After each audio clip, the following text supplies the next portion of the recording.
مليار مليون مرة تريليون مرة قلت لك البيت ما ينعاف. يخونك ما عوب بيتي، يتعارك وياي ما عوب بيتي، يسوي له مشكلة ما عوب بيتي. شي يسوي الرجال بيه هو اللي يعوف البيت، بيتي ما عوفه. لو تنطبق السما على القاع بيتي ما عوفه.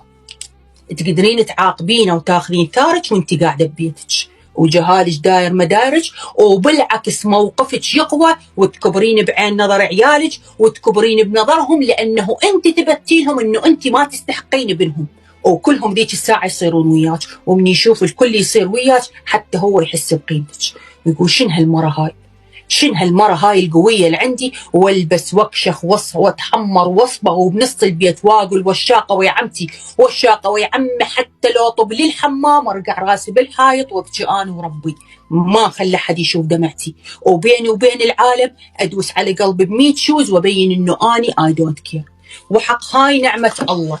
اي رجال بالدنيا يخون مرته ويشوفها تسوي مثلك أنا أقول له تستاهل، وأي رجال يخون مرته ويشوفها بقت ملتزمة الصمت وبقت ببيتها ومحترمة نفسها واهتمت بنفسها ولبستها لبسة 45، أقسم بالله يرجع هو يتحرش بيك، أو يرجع هو اللي يتودد لك، أو يرجع هو ويعوف النسوان كلهم ويرجع لك.